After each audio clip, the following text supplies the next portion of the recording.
শুভ সকাল আমার প্রিয় বন্ধুরা, কেমন আছো সবাই? আশা করছি সকলে অনেক বেশি ভালো আছো। আমরাও না বেশ ভালো আছি। সকাল সকাল আরও নতুন সুন্দর একটি ব্লগ নিয়ে তোমাদের সামনে হাজির হয়েছি। ইনকাম কম বা বেশি এটা কিন্তু বড় ফ্যাক্ট নয়।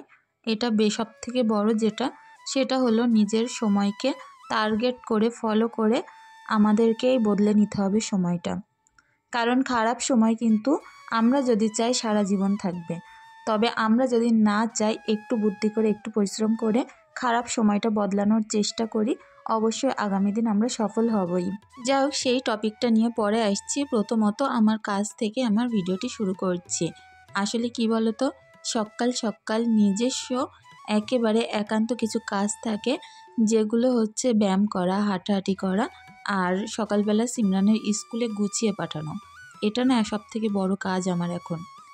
তো সিমরান যেহেতু অনেক ভোরবেলা স্কুলে যায়, সেই কারণে কিন্তু আমার একেবারে ফরজের আজানের পরপরই উঠে যেতে হয়।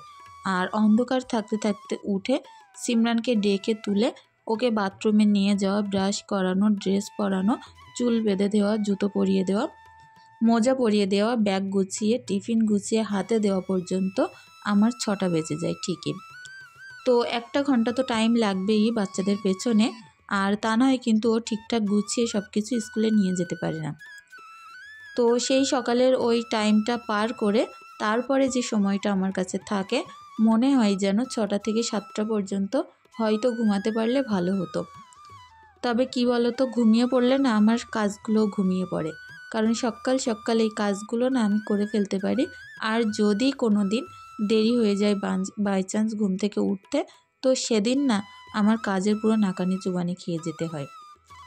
তো ওই কারণে চেষ্টা করি সেই ফরজের আজানের সময় উঠে কাজকর্ম শুরু করে আর একেবারে না শুয়ে টুকটুক টুকটুক করে কাজকর্মগুলো সেরে টাইমের মধ্যে শেষ করে ফেলা।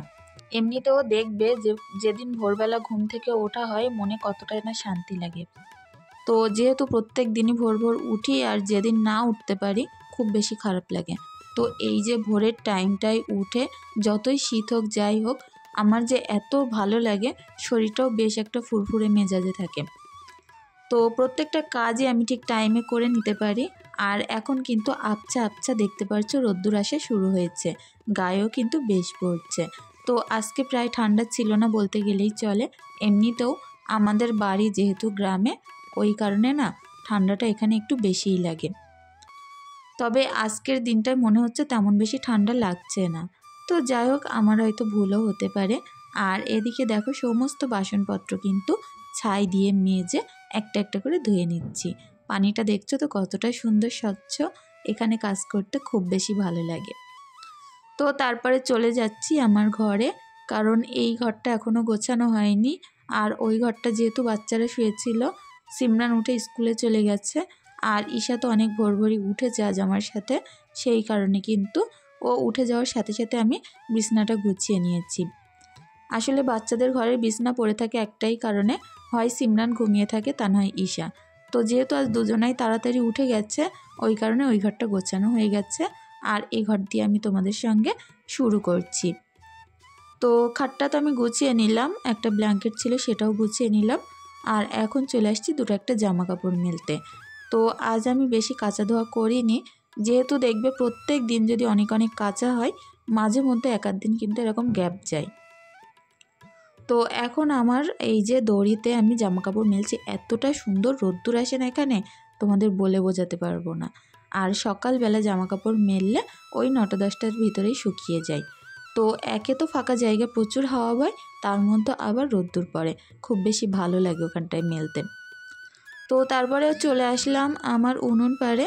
আজ না আমি এই একটা উনুনেই রান্না করব, যেহেতু 1 ভাগের হবে সেই কারণে। আর তোমরা কে কে শাল, পা, মাথা এই সকল জিনিস খাও বলো তো? আমার না প্রচুর ভালো লাগে। তো হাজব্যান্ডের বলে বলে তো আনতে পারি না, আজকে কি মনে লেগেছে দেখছি আমার জন্য অল্প করে এনে দিয়েছে। ও যেহেতু বাড়িতে খাবে না দুপুরবেলা, তো সেই কারণে আমি, সিমরান, ঈশা আমরা সবাই মিলে খাবো। হাজব্যান্ড খাবে না, রাত্রে ওর জন্য অন্য কিছু একটু রান্না করে দিলেই হবে। তো হাঁড়িটা বসিয়ে দিলাম, আর এই মাটির হাঁড়িতে রান্না করে খেতে এরকম মাংস বলো, ছাল বলো, এতটা দারুণ লাগে না, সেটা কি বলবো। তোমরা একবার টেস্ট করে দেখতে পারো কতটা বেশি ভালো লাগে। তো আলুগুলো আমি একটু তেল বেশি করে দিয়ে নুন হলুদ দিয়ে চুবো চুবো তেলে ভেজে তুলে নেব। আর এই তেলের মধ্যেই কিন্তু মুরগির ছাল পা মাথাগুলো আমি রান্না করে নেব। তো ছালই বেশি আছে, পা মনে হচ্ছে দুটো তিনটে আছে, মাথা আছে একটা দুটো, তো এই আর কি। তো এদিকে আমি পেঁয়াজ আদা রসুন কাঁচা লঙ্কার একটা পেস্ট বানিয়ে নিয়েছি, তো সেটা দিয়ে আমি কিন্তু রান্না করব। এর মধ্যে খুব বেশি মশলা দেব না, নর্মাল নুন হলুদ লঙ্কার গুঁড়ো দিয়েই করব। একটা জিনিস কি জানো তো, ছালে না কখনো তেল বেশি দিতে নেই, যদি বেশি তেল পড়েও যায় না খুব তেল ওঠে ওর উপর থেকে, একেবারে তেল চুপচুপ করে।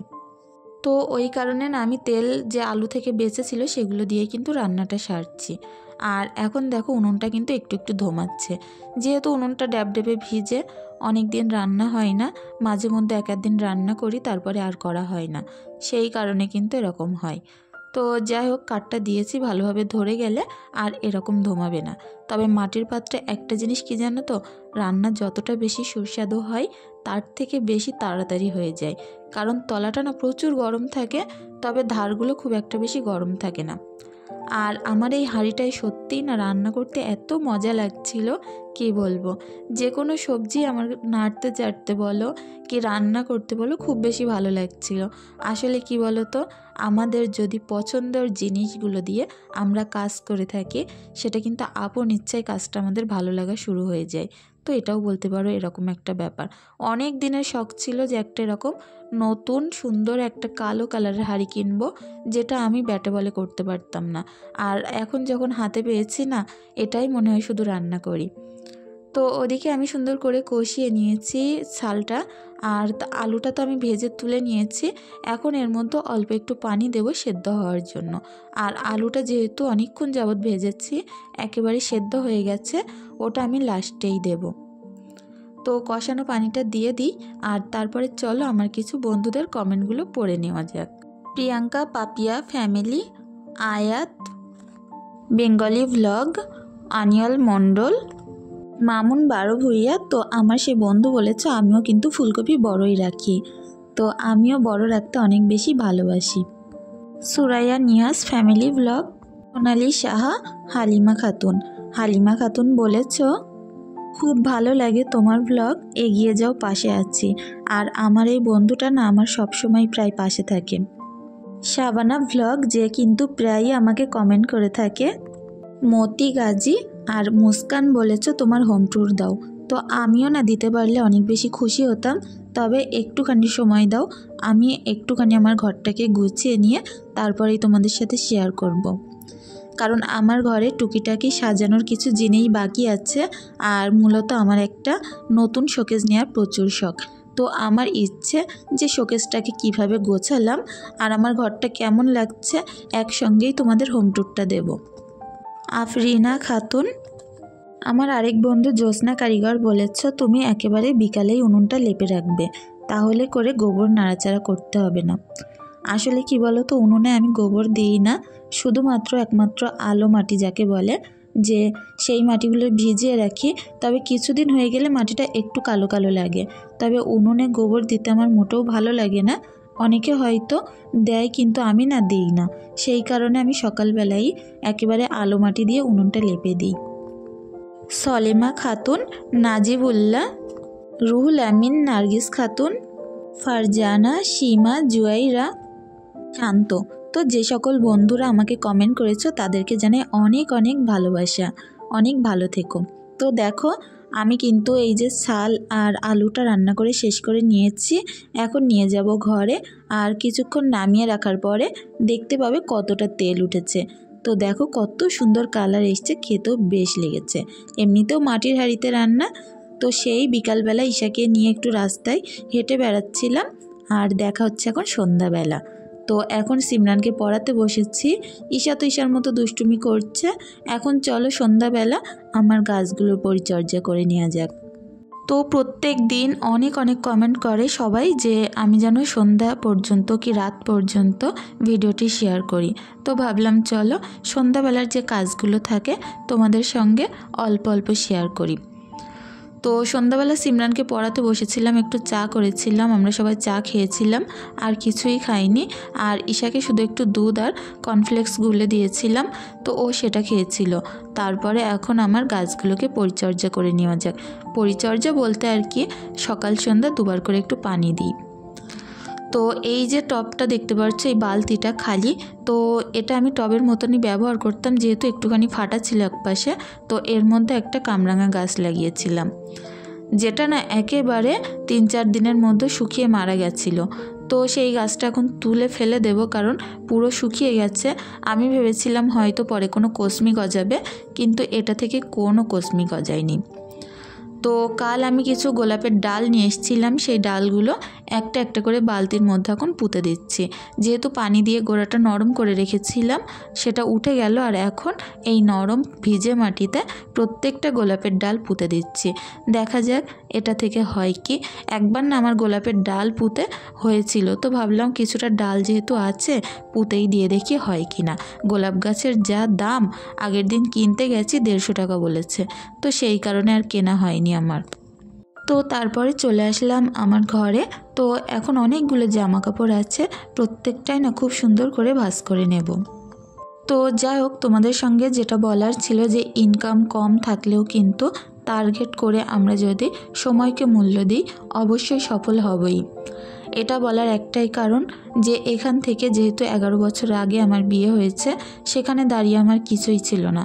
তবে আজ ধরো কম ইনকামের মধ্যে টার্গেট করে বুদ্ধি করে নিজের সংসারটা চালাচ্ছি বলে স্বামীর হাতে হাতে কিছু হলেও ইনকাম করে দেওয়ার চেষ্টা করছি, বাচ্চাদের পড়াশোনা শেখাচ্ছি। একটা বাড়ির বউ না চাইলে অনেক কিছুই করতে পারে, সেটা বলতে পারো বাইরে গিয়ে কাজ করা, বাচ্চা দেখা, রান্না করা, আর তা বাদে স্বামী সন্তান সবাইকেই দেখে রাখা। তো আমরা মেয়েরা এরকম ধৈর্য ধরে বুদ্ধি করে যদি নিজের সংসারের ভালোর জন্য বাইরে গিয়ে কাজ করি, তো ক্ষতি কিসের? এরকমভাবে কিন্তু ভাবলে আমরা সংসারে অনেকটাই উন্নতি করতে পারি। আর স্বামীর ইনকাম কম ছিল তো কি হয়েছে, বুদ্ধি করে ধৈর্য ধরে করতে পারছি বলে কিন্তু আজ আমার সংসারটা একটু একটু করে সফল হচ্ছে। আর এটাই আমি সবসময় নিজের মনকে সান্ত্বনা দেওয়ার চেষ্টা করি। এখান থেকে 10 বছর আগে আমার একটা ঘরও ছিল না, সেখানে 10 বছর পরে যখন একটা নিজের ঘর হয়েছে, আগামী দিন নিশ্চয়ই আমার যে স্বপ্নগুলো আছে দুজন মিলে হাতে হাত দিয়ে এক এক করে সব পূরণ করব। তো সবগুলো পূরণ করার জন্য আমার এখন দরকার প্রচুর পরিশ্রম। আর আমার সবথেকে মূল টার্গেট যেটা, আমার বাচ্চাদেরকে সুন্দরভাবে মানুষ করা। তো মানুষ তো করতেই হবে, বাচ্চাদের পড়াশোনা শেখাতে হবে, তার পাশাপাশি কিন্তু নিজে রোজগার করে সংসারটাও একটু সচ্ছল করার চেষ্টা করছি। সব সময় এটা ভাবি যে এই যে দিনটা আমার জীবন থেকে ফুরিয়ে যাচ্ছে, চলে যাচ্ছে, আমার জীবন থেকে একটা একটা দিন কমে আসছে। তো এরকম ভাবনা ভেবে ভেবে না প্রত্যেকটা দিন আমি এক এক দিন এক এক রকমভাবে কাজে লাগানোর চেষ্টা করি। আর আমার এই যে দিনটা আজ আছে, এই সময়টাকে মূল্য দেওয়ার চেষ্টা করি। অনেকে হয়তো ভাবে কি আর জীবনের মূল্য, ইনকাম নেই, সংসার চলে না, আর বেঁচে আছিই বা কী করতে।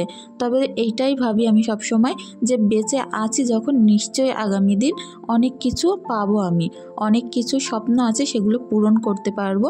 সেই কারণেই হয়তো ওপরওয়ালা আমাকে বাঁচিয়ে রেখেছে। কারণ পৃথিবীতে অনেক মানুষ আছে যারা কিন্তু বাঁচতে চেয়েও বাঁচতে পারে না, আর আমরা বেঁচে থেকেও নিজের জীবনকে মূল্য দিতে পারি না। তো এই যে সময়টা চলে যাচ্ছে, এটা তো আর কখনোই ফিরে আসবে না। সময়টাকে সবার আগে মূল্য দিতে হবে, মূল্য দিয়ে না কাজগুলোকে সুন্দরভাবে সুষ্ঠুভাবে করতে হবে।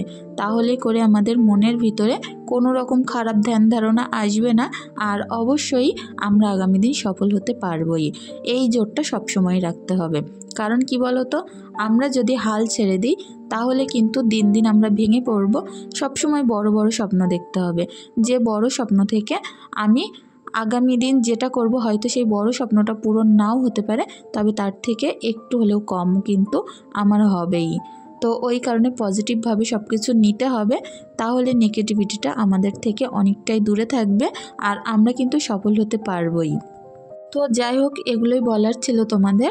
আর এখন দেখো সুন্দর করে আমার আলনার জামা কাপড়গুলো কিন্তু ভাঁজ করে নিলাম। আর আলনাটা যখন ভাঁজ করা হয়ে গেল, তখন যাব ছোট্ট ছোট্ট জামা কাপড়গুলো ঈশার র্যাকে রেখে দেওয়ার জন্য। তো প্রত্যেক দিনের মতো বলতে চাই বন্ধুরা, আমার কথার মধ্যে, আমার কাজের মধ্যে যদি তোমাদের কিছু খারাপ লেগে থাকে প্লিজ সেটা ক্ষমাসুন্দর দৃষ্টিতে দেখার অনুরোধ রইল। ছোট বোন ভাবো কি বড় বোন ভাবো, প্লিজ ক্ষমাসুন্দর দৃষ্টিতে ভিডিওটি দেখো। আর আজকের ভিডিওটি এখানেই শেষ করছি। সকলে অনেক বেশি ভালো থেকো, সুস্থ থেকো। ধন্যবাদ।